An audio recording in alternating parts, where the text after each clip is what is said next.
நண்பர்களே, கவிஞர் அக்னி பிரதீப் அவர்களின் அதரப்பூச்சி என்ற இந்த புத்தகம் LGBTQ மக்களின் காதல், தனிமை, வலிகள், நிராகரிப்பு அத்தனையையும் சிறப்பாக பேசியிருக்கிறது. வானவில் வானவில்னு அவங்களை ஒரு அடையாளப்படுத்தினாலும் நாங்களும் இந்த வாழ்க்கையை மிக மகிழ்ச்சியாக வாழ்கிறோம். ஓயாமல் கூச்சலிடும் மனதின் அலைகள் நீயிட்ட முத்தத்தில் மூர்ச்சையாகி நின்றது. மல்லிகை பூவையும் ஆம்பல் மலரையும் கம்பேர் பண்ணி இந்த கவிதை எழுதியிருக்காரு. என்னுடைய இரவின் இருள் நீ, என் பகலின் ஒளி நீன்னு பேசுது இந்த கவிதை. நீ என் கூட இருக்கும் பொழுது எனக்கு தனிமையே இல்ல.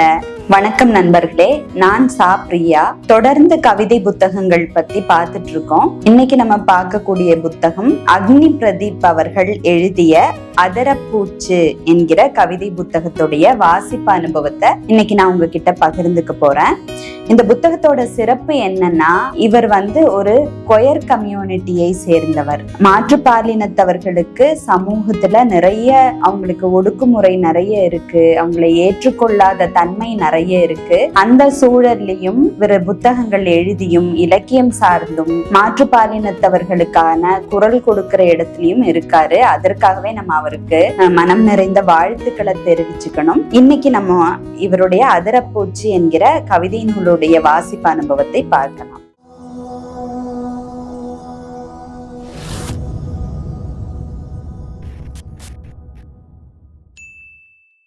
பாலின பாகுபாடில்லாதது, முத்தங்களும் அணைப்புகளும் நிறைந்தது, ஆடல் பாடல் ததும்பியது.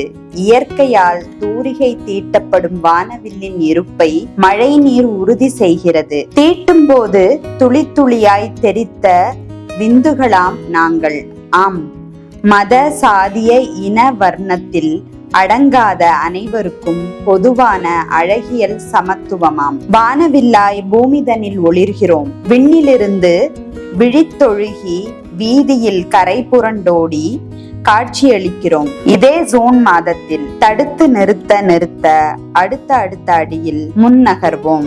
இந்த கவிதை என்ன பேசுதுன்னா, வானவில்னு அவங்களை ஒரு அடையாளப்படுத்தினாலும் ஒரு மழைக்கு பிறகு தோன்றக்கூடிய ஒரு வானவில் ஒரு நிமிடத்துல தோன்றி எல்லாருடைய மனசுலயும் ஒரு சந்தோஷத்தை ஏற்படுத்தி அது வீதியில் வண்ணங்களால் வழிந்தோடி இந்த வாழ்க்கையை எந்த கட்டுப்பாடுகளும் எந்த இலக்குகளும் அற்று அது அப்படி கடந்து போற மாதிரி நாங்களும் இந்த வாழ்க்கையை மிக மகிழ்ச்சியாக வாழ்கிறோம். இதுல உங்களுக்கு என்ன பிரச்சனை அப்படின்னு இந்த கவிதை பேசி இருக்கு.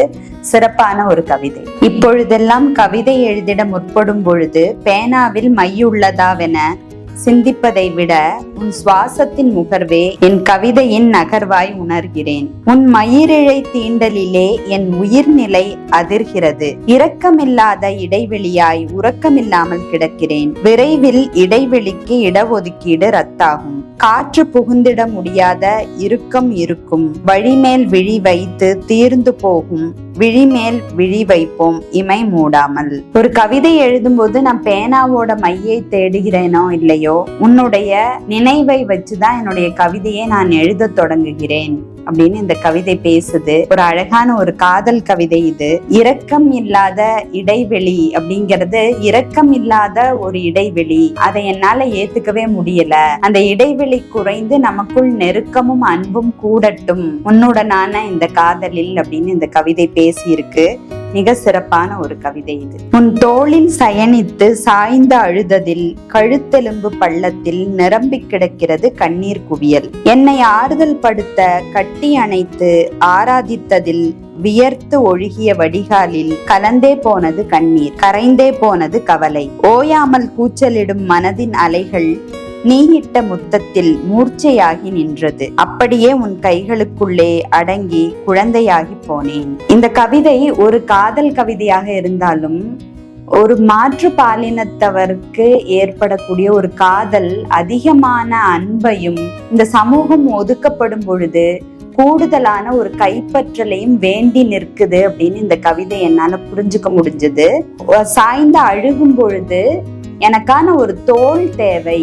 அந்த தோளை தரக்கூடிய ஒரு அன்பை தான் ஒடுக்கப்படுற இடத்துல இருக்கக்கூடிய உள்ளம் அதிகமா கேட்க தொடங்குது. அவங்க எல்லாத்தையும் கடந்து என்னை தோள் சாய்ந்து என்னுடைய அழுகையை கேட்டு என்னை ஆசுவாசப்படுத்தி கொள்ளக்கூடிய ஒரு அன்பு தான் எனக்கு வேணும் அப்படின்னு இந்த கவிதை முன்வைக்கிற மாதிரி எனக்கு தோணுச்சு. மிக சிறப்பான ஒரு காதலை சொல்லக்கூடிய கவிதை இது. மிக நீளமான வெறுமை என் இரவை பீடிக்கிறது. அகாலமான தனிமை பிரபஞ்சத்தையே விழுங்கிவிடும் காரிருள் கனவுகள். மெத்தையும் சவப்பெட்டி ஆகிறது. போர்வை போர்த்தினாலே மூச்சு திணறல். இத்தனையும் போக்கிடும் அந்த அலாதி அணைப்பும் என்னை முழுதும் நனைக்கும் தேக நீரும் உஷ்ணமும் தேடி தேடியே தீர்க்கிறேன் என் தனித்த இரவுகளை. ஒரு தனிமைங்கிறது எல்லாருக்குமான ஒரு வலியை கொடுக்கக்கூடியதுதான் சில சமயங்கள்ல. ஆனா ஒரு நோய்மையில இருக்கிறவங்களுக்கு தனிமை மிகுந்த கொடூரமானது. எல்லாராலையும் கைவிடப்பட்ட ஒரு சூழல்ல இருக்கிறவங்களுடைய தனிமை இன்னும் கொடூரமானது. அப்படியான ஒரு தனிமையில் என்னை அணைத்து கொள்ள கைகள் கிடைச்சா அது ரொம்ப மகிழ்ச்சிக்குரிய விஷயம் பேசுது. அப்படி தனிமையில் இருக்கும் பொழுது படுத்து தூங்கக்கூடிய அந்த மெத்தையும் ஒரு சவப்பெட்டி மாதிரிதான் தோணும் அப்படின்னு இந்த கவிதை முடிஞ்சிருக்கு. மிகவும் வலி நிறைந்த ஒரு கவிதை இது.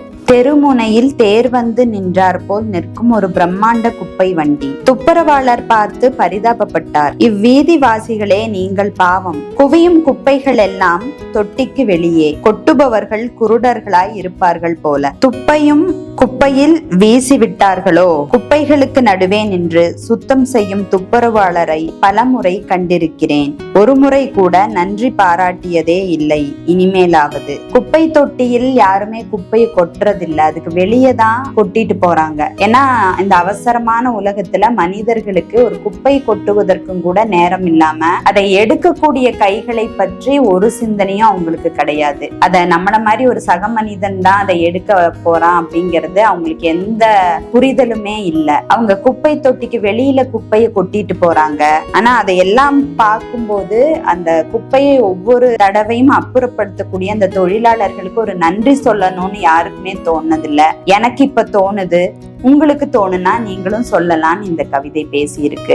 மனிதம் நிறைந்த ஒரு கவிதை இது. என் பள்ளி வழங்கிய அதிகப்படியான விடுப்பிற்கு அரசாணை எழுதிய பெருமை என் மழைக்கு உண்டு. மழையோடு விளையாட காத்திருந்தேன். ஏமாற்றமே. காலநிலையே ஏன் இந்த மாற்றம். விண் பொய்த்தமைக்கு செல்லமாக கோபித்தேன். விண்ணையும் வள்ளுவனையும். வானம் வரத்தல் ஆதலின் விளையாட வராத வான்மழை போற்றியபடி வெயிலோடுதான் விளையாடினேன். பள்ளி காலங்கள்ல நம்ம எல்லாரும் மழையை ரசித்திருப்போம். மழைக்கான விடுப்புல நம்ம ரொம்ப சந்தோஷமா நம்ம அந்த விடுப்பை அனுபவிச்சிருப்போம். ஆனா மழை என்பது குறைந்து குறைந்து வெயிலோட நான் விளையாட ஆரம்பிச்சுட்டேன். மழை என்பது கொஞ்சம் கொஞ்சமா காணாம போயிருச்சுன்னு ஒரு சூழலியல் சார்ந்த ஒரு கவிதை எழுதியிருக்காரு. சிறப்பான ஒரு கவிதை இது. மல்லியை சூடிவிடு. மனம் இல்லாத கூந்தலுக்கு மல்லியை மனம் முடிப்பது ஏன். ஆம்பலே பொருத்தம், அதற்கும் மனம் இல்லை. ஆனால் கூந்தலுக்கு மனம் இல்லை. ஆம்பலை ஏற்க நெற்கதியில் நின்றே சலிக்கிறது ஆம்பல். ஆம்பல் புலம்பியதில் நிரம்பியது குளம். மல்லி முனகியதில் கூந்தலிலும் மனம். மல்லிகை பூவையும் ஆம்பல் மலரையும் கம்பேர் பண்ணி இந்த கவிதை எழுதியிருக்காரு. மல்லிகை பூக்களுக்கு நிறைய கூந்தல்கள் கிடைத்து விடும். அது ரொம்ப சீக்கிரமா ஒரு பிரகாரத்துக்குள்ள கடவுளுக்கு அலங்கரிக்கப்பட்டு விடும். மணமேடையில ஒரு மணப்பெண்ணுடைய கூந்தல்ல ஏறி அமர்ந்து கொள்ளும் வாய்ப்பு அதுக்கு இருக்கு.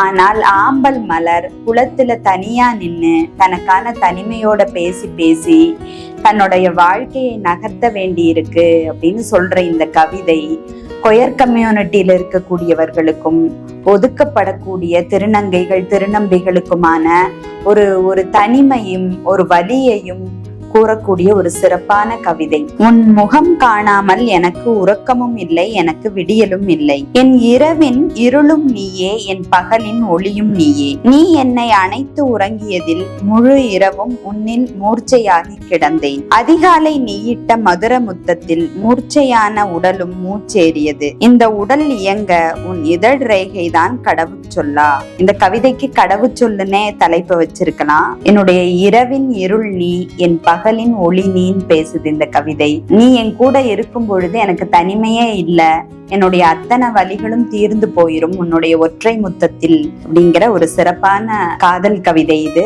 நண்பர்களே, கவிஞர் அக்னி பிரதீப் அவர்களின் அதரப்பூச்சி என்ற இந்த புத்தகம் LGBTQ மக்களின் காதல், தனிமை, வலிகள், நிராகரிப்பு அத்தனையையும் சிறப்பாக பேசியிருக்கிறது. நாம் அனைவரும் வாசிக்க வேண்டிய மிகச்சிறப்பான ஒரு புத்தகம் இது.